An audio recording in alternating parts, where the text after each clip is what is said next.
Hi hello ನಮಸ್ಕಾರ ಸ್ನೇಹಿತರೆ. ಏನಾಗ್ತದೆ ಇಲ್ಲಿ ಫೈನಲಿ ತಾಂಡವ್ನ ಪ್ರಪಾತಕ್ಕೆ ತಳ್ಳಿಬಿಟ್ಲಪ್ಪ ಅಂತ ಅನ್ನಿಸ್ತದೆ. ಜೊತೆಗೆ ಈ ಕಡೆ ತಾಂಡವ್ ಚಾಲೆಂಜಲ್ಲಿ ಸೋಲು ಅನ್ನೋದು ಕಟ್ಟಿಟ್ಟ ಬುದ್ಧಿ. ಈ ಕಡೆ ತಾಂಡವ್ ಗೆಲುವಿಗೆ ಹಳ್ಳ ತೋಡ್ತಿದ್ದಾಳೆ ಶ್ರೇಷ್ಠ ಅಂತಲೇ ಹೇಳ್ಬೋದು. ಜೊತೆಗೆ ಹೇಗಾದರೂ ಮಾಡಿ ತಾಂಡವ್ನ ಇಡೀ ಮನೆಯವರು ಹೊರಗಡೆ ದಬ್ಬಬೇಕು, ನೂಕಬೇಕು, ಕಿಕ್ಔಟ್ ಮಾಡಬೇಕು ಅಂತ ಶ್ರೇಷ್ಠ ತಾಂಡವ್ ಹೋಗಿರೋ ರೆಸಾರ್ಟ್ಗೆ ಬಂದಿದ್ದಾಳೆ. ಈ ಕಡೆ ಅವಳು ಅಂದ್ಕೊಂಡಾಗೆ ಆಗತ್ತಾ? ಹಾಗಿದ್ರೆ ಅವಳು ಅಲ್ಲಿ ಹೋಗಿದ್ದೆ ಏನೆಲ್ಲ ಮಾಡಬಹುದು. ಈ ಕಡೆ ಕರಿಮಣಿ ಮಾಲೀಕ ತಾಂಡವ್ ಅಂತ ಹೇಳ್ಬಿಡ್ತಾಳಪ್ಪ ಅನ್ನೋಷ್ಟರ ಮಟ್ಟಿಗೆ ಭಯ ಅಂತೂ ಶುರುವಾಗ್ತದೆ. ಈ ಕಡೆ ತಾಂಡವ್ ಚಾಲೆಂಜ್ಗೆ ಹೋಗೆ ಅನ್ನೋದಂತೂ ಕಟ್ಟಿಟ್ಟ ಬುದ್ಧಿ. ಆಗಿದ್ರೆ ಆಗಿದ್ದೇನು, ಆಗ್ತಿರುವುದೇನು, ಇದು ಎಲ್ಲವನ್ನ ಕೂಡ ತಿಳ್ಕೊಬೇಕು ಅಂದರೆ ಈಗಲೇ ನಮ್ಮ ಈ ಚಾನಲ್ನ ಸಬ್ಸ್ಕ್ರೈಬ್ ಮಾಡಿ, ಹಾಗೆ ಒಂದು ವಿಡಿಯೋವನ್ನು ಪೂರ್ತಿಯಾಗಿ ನೋಡಿ. ಇಲ್ಲಿ ಕುಸುಮ ಅವರು ಭಾಗ್ಯಗೆ ಧೈರ್ಯ ಹೇಳಿ ಇನ್ನು ಮುಂದೆ ಈ ರೀತಿ ಬರಬೇಡ, ತಾಂಡವ್ಗೆ ಬುದ್ಧಿ ಕಲಿಸ್ಬೇಕು, ಅವನಿಗೆ ಚಾಲೆಂಜಲ್ಲಿ ಸೋಲ್ಬೇಕು, ಈ ರೀತಿ ಆದರೆ ಖಂಡಿತ ಅವ್ನು ಸೋಲೋದಿಲ್ಲ, ಅವನು ನನ್ನಿಂದಾನೇ ಅಲ್ಲ ನಾನೇ ಅಲ್ಲ ಅಂತ ಹೇಳ್ತಿದ್ದಾನೆ, ಅವನಿಗೆ ಸಂಸಾರದ ಅರ್ಥ ಮಾಡಿಸ್ಬೇಕು, ಎಲ್ಲವನ್ನ ಕೂಡ ಮಾಡಬೇಕು ಅಂದರೆ ನೀನು ಸ್ವಲ್ಪ ಧೈರ್ಯ ತೊಗೊಂಡು ಎಷ್ಟೇ ಕಷ್ಟ ಆದರೂ ಇಲ್ಲಿಗೆ ಬರದೆ ಇರಬೇಕು ಅಂತ ಭಾಗ್ಯಗೆ ಧೈರ್ಯ ಹೇಳಿ ಕಳಿಸ್ತಾರೆ. ದುಡ್ಡನ್ನು ಕೊಟ್ಟು ಸ್ಕೂಲ್ಗೆ ಹೋಗಬೇಕು ಅನ್ನೋ ಎಚ್ಚರಿಕೆ ಕೂಡ ಕಳಿಸ್ತಾರೆ. ಜೊತೆಗೆ ಇಲ್ಲಿನ ಸ್ಕೂಲಿನ ಕಳಿಸ್ತಿದ್ದಾರೆ ಅಂದರೆ ಹಾಗಿದ್ರೆ ಮುಂದೆ ಆದ ನಂತರ ಆ ಒಂದು ಸ್ಕೂಲ್ ಕತೆ ಶುರುವಾಗುತ್ತೆ ಅನಿಸ್ತದೆ. ಬಿಕಾಸ್ ಹಾಗಾಗಿ ಆಲ್ರೆಡಿ ಈ ಒಂದು ಸ್ಟೋರಿ ಅಪ್ಗೆ ಆ ಒಂದು ಸ್ಟೋರಿನ ಲಿಂಕ್ ಕೊಡ್ತಿದ್ದಾರೆ. ಹಾಗಿದ್ರೆ ಹೇಗೂ ಎಕ್ಸಾಮ್ಸ್ ಟೈಮ್ ಬಂತು, ಈ ಕಡೆ ಭಾಗ್ಯಗೂ ಕೂಡ ಎಕ್ಸಾಮ್ಸ್ ಬರ್ತಿದೆ. ಹಾಗಿದ್ರೆ ಎಕ್ಸಾಮ್ ಬರೆದು ರಿಸಲ್ಟ್ಸ್ ಬಂದು ರಿಸಲ್ಟ್ ಹೇಗೆ ಬರುತ್ತೆ, ಅಮ್ಮ ಮಗಳ ನಡುವೆ ಕಾಂಪಿಟೇಷನ್ ಶುರುವಾಗುತ್ತೆ, ಎಲ್ಲವೂ ಕೂಡ ಮುಂದಿನ ಸಂಚಿಕೆಗಳಲ್ಲಿ ನಮಗೆ ಗೊತ್ತಾಗುತ್ತೆ. ಈ ಕಡೆ ಭಾಗ್ಯ ಅಂತೂ ತುಂಬ ಬೇಜಾರಲ್ಲೇ ಮನೆಗೆ ಬರ್ತಾಳೆ. ಬಿಕಾಸ್ ತಾಂಡವ್ ಆಡಿದ ಮಾತುಗಳು ಈಗಲೂ ಕೂಡ ಅವಳ ಕಿವಿಯಲ್ಲಿ ಗುನ್ಗುನ್ತದೆ.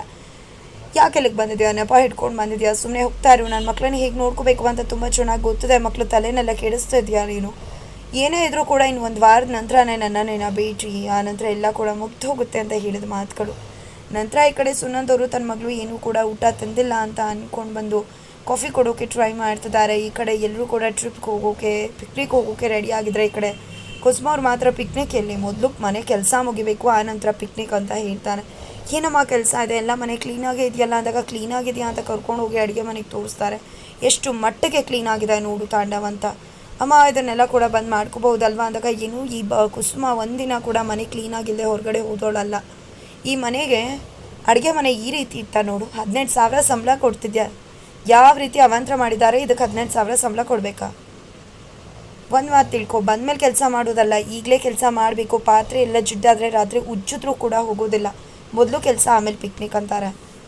ಈ ಕಡೆ ತಾಂಡವಮ್ಮ ಸ್ವಲ್ಪ ಹೆಲ್ಪ್ ಮಾಡಮ್ಮ ಅಂದಾಗ ಏನು ಭಾಗ್ಯ ಇದ್ದಿದ್ರೆ ಈ ರೀತಿ ಕೇಳ್ತಿದ್ಲ. ಮಾಡೋ ಟೈಮಲ್ಲಿ ಎಲ್ಲ ಮಾಡಾಯಿತು ಕಣೋ, ಈಗಂತೂ ಮಾಡಿಗಿಡೋಳಲ್ಲ ನಾನು, ನನಗೆ ರಸ್ ತೊಗೋಬೇಕು ಅಂತ ಹೇಳಿ ಹೋಗ್ತಾರೆ. ಹೌದೌದು, ಎಲ್ಲರೂ ಕೂಡ ಇದೇ ರೀತಿ ಆಡ್ತಾರೆ. 18,000 ಕೊಟ್ಟರು ಹೇಗೆ ಮಾಡಿಟ್ಟು ಹೋಗಿದ್ದಾಳೆ. ನನ್ನ ಕರ್ಮ, ಇದನ್ನೆಲ್ಲ ಮಾಡೋ ಕರ್ಮ ನನಗೇನು, ಜಸ್ಟ್ 1 ವೀಕ್ ಅಲ್ವಾ ಮಾಡ್ತೀನಿ, ಆಮೇಲೆ ಶ್ರೇಷ್ಠ ಬಂದು ಎಲ್ಲನೂ ಕೂಡ ಮಾಡ್ಕೋತಾಳೆ. ಜೊತೆಗೆ ಈ ಚಾಲೆಂಜಲ್ಲಿ ನಾನು ಗೆಲ್ಲೇಬೇಕು, ಅದಕ್ಕಾದರೂ ಮಾಡಲೇಬೇಕು ಅಂತ ಗತಾಯ ಕಷ್ಟಪಟ್ಟು ಅದನ್ನು ಗುಡಿಸಿ ಕ್ಲೀನ್ ಮಾಡಿ ಪಾತ್ರೆ ತೊಳೆದು, ಮೈ ಗಾಡ್ ತಾಂಡವ್ ಪರಿಸ್ಥಿತಿ ನೋಡೋಕ್ಕಾಗೋದಿಲ್ಲ. ಶತ್ರುಗೂ ಬೇಡ, ಬೆನ್ನೆಲ್ಲ ನೋವು ಬಂದು ಸೊಂಟ ನೋಯ್ತಾ ಇದೆ, ಟ್ರಿಪ್ಪಿಗೆ ಕರ್ಕೊಂಡು ಹೋಗೋದ ಪಿಕ್ನಿಕ್ಗೆ ಅನ್ನಿಸೋಷ್ಟ್ರ ಮಟ್ಟಿಗೆ. ಜೊತೆಗೆ ಆ ಕಡೆ ಗುಂಡಣ್ಣ ಮಾತ್ರ ಅಮ್ಮಂಗೆ ಕಾಲ್ ಮಾಡಿ, ಅಮ್ಮ ನೀನು ಊಟ ಮಾಡಬೇಕಮ್ಮ ಅಂತ ಹೇಳಿದಕ್ಕೆ ನನಗೆ ಹಸ್ವಾಗ್ತಿಲ್ಲ ಪುಟ್ಟ, ಆಮೇಲೆ ಮಾಡ್ತೀನಿ ಅಂದಾಗ ಇಲ್ಲ ನೀನು ಆ ರೀತಿ ಎಲ್ಲ ಹೇಳುವಾಗೆ ಇಲ್ಲ, ನೀನು ಊಟ ಮಾಡಿಲ್ಲ ಅಂದರೆ ನಾನು ಊಟ ಮಾಡಲ್ಲ. ಈ ಗುಂಡಣ್ಣ ಅಂದರೆ ನಿಂಗೆ ತುಂಬ ಇಷ್ಟ ಅಲ್ವಾ, ನಾನು ಊಟ ಮಾಡಿಲ್ಲ ಅಂದರೆ ನೀನು ಸಹಿಸ್ಕೋತೀಯ, ಊಟ ಮಾಡಮ್ಮ ಪ್ಲೀಸ್. ನೀನು ಈ ರೀತಿ ಏನಾದ್ರು ಹಠ ಮಾಡಿದ್ರೆ ನಾನು ಆಟೋ ಹೊತ್ಕೊಂಡು ಡೈರೆಕ್ಟಾಗಿ ಅಲ್ಲಿಗೆ ಬಂದುಬಿಡ್ತೀನಿ, ಅಡ್ರೆಸ್ ಹೇಳಿ ಆಟೋದವ್ರಿಗೆ ಅಂತ ಹೇಳ್ತಿದ್ದಾನೆ. ಈ ಕಡೆ ಮಾವ ಕೂಡ ಊಟ ಮಾಡು ಭಾಗ್ಯ, ಆ ರೀತಿ ಹಸ್ಕೊಂಡೆಲ್ಲ ಇರಬಾರ್ದಮ್ಮ ಅಂತಾರೆ. ನಂತರ ಸುನಂದವ್ರೆ ನನ್ನ ಮೊಮ್ಮಗೂ ಬಾಯ್ತಾನಪ್ಪ, ನಾನು ಊಟ ಮಾಡಿಸ್ತೀನಿ ಅಂತ ಹೇಳಿ ಊಟ ಮಾಡಿಸ್ತಿದ್ದಾರೆ. ಫೈನಲಿ ಭಾಗ್ಯ ಊಟ ಮಾಡ್ತಾರೆ. ಅಮ್ಮನ ಅಡುಗೆ ಅಂದರೆ ಅಡುಗೆ ಸ್ವರ್ಗಕ್ಕೆ ಕಿಚ್ಚು ಚಂದ ಸರ್ವಜ್ಞ ಅಂತ ಹೇಳಿ ಹೊಗಳುತ್ತಿದ್ದಾಳೆ ಅಮ್ಮನ ಕೈಯಿಂದ ಊಟ ಮಾಡೋದು. ಈ ಕಡೆ ಮಗ ಅಂತೂ ಬಾಯಮ್ಮ ಅಂತ ಹೇಳಿ ಇನ್ನು ಮುಂದೆ ಅಮ್ಮಂಗೆ ಕಾಲ್ ಮಾಡೇ ಊಟ ಮಾಡಿಸ್ತೀನಿ ಅಂತ ಹೇಳ್ತಿದ್ದಾನೆ. ಈ ಒಂದು ಪ್ರೀತಿನ ಸಹಿಸ್ಕೊಳ್ಳೋಕ್ಕೆ ಸಾಧ್ಯ ಆಗ್ತಿಲ್ಲ ತಾಂಡವ್ಗೆ. ಬಿಕಾಸ್ ಎಷ್ಟು ಪ್ರೀತಿ ಮಾಡ್ತಾರೆ, ಎಷ್ಟು ತಲೆ ಕೆಡಿಸಿರ್ಬೇಕು ಇವಳು, ಅಮ್ಮ ಅಂತಾನೆ ಇರ್ತಾವೆ ಇವೆಲ್ಲ ಅಂತ. ನಂತರ ಅಪ್ಪನೂ ಕೂಡ ಅಂತಾರೆ ಸ್ವಲ್ಪ ದಿನ ಟೈಮ್ ಸ್ಪೆಂಡ್ ಮಾಡಿದ್ರೆ ಅಂತ ಅನ್ಕೋತಾರೆ. ನಂತರ ಈ ಕಡೆ ಗುಡ್ ರೆಸಾರ್ಟ್ ಹೇಳಬೇಕು ಅಂತ ಶ್ರೇಷ್ಠ ಕಾಲ್ ಮಾಡ್ತಾರೆ, ಬಟ್ ಅವಳು ಹೇಳುವುದಿಲ್ಲ. ಆದರೆ ಇಲ್ಲಿ ಶ್ರೇಷ್ಠ ಮಾತ್ರ ಸಾರಿ ಅಂತ ಕೇಳಿ ಯಾವ ರೆಸಾರ್ಟನ್ನು ಅಡ್ರೆಸ್ನ ತಿಳ್ಕೊಂಡು ಈ ಕಡೆ ತಾಂಡವ್ ಹೋಗ್ತಿರೋ ರೆಸಾರ್ಟ್ ಕಡೆನೇ ಹೋಗ್ತಿದ್ದಾಳೆ. ಏನು ತಾಂಡವ್, ನನ್ನ ಹತ್ರನೇ ಆಟ ಆಡ್ತೀಯ, ಮಕ್ಳನ್ನ ಕರ್ಕೊಂಡು ರೆಸಾರ್ಟ್ಗೆ ಹೋಗ್ತೀಯ, ನೋಡ್ತಾ ಇರೋ ಅವ್ರು ಎಲ್ಲರೂ ಸೇರ್ಕೊಂಡು ನಿನ್ನನ್ನು ಕಿಕ್ ಔಟ್ ಮಾಡಬೇಕು. ನೀನು ಅನ್ಕೋಬೇಕು ಶ್ರೇಷ್ಠನೇ ವಾಸಿಯಪ್ಪ, ಶ್ರೇಷ್ಠನೇ ಪರವಾಗಿಲ್ಲ, ಅವಳ ಜೊತೆ ಇದ್ರೇ ಖುಷಿಯಾಗಿರ್ತೀನಿ ಅಂತ ಅಂದ್ಕೊಂಡು ನಾನಿರೋ ಕಡೆ ನೀನು ಓಡೋಡಿ ಬರಬೇಕು, ಆ ರೀತಿ ಮಾಡ್ತೀನಿ ಅಂತ ಹೇಳಿ ಹೋಗ್ತದಾಳೆ. ಈ ಕಡೆ ಎಲ್ಲರೂ ಕೂಡ ಪಿಕ್ನಿಕ್ ಸ್ಪಾಟ್ಗೆ ಬರ್ತಾರೆ.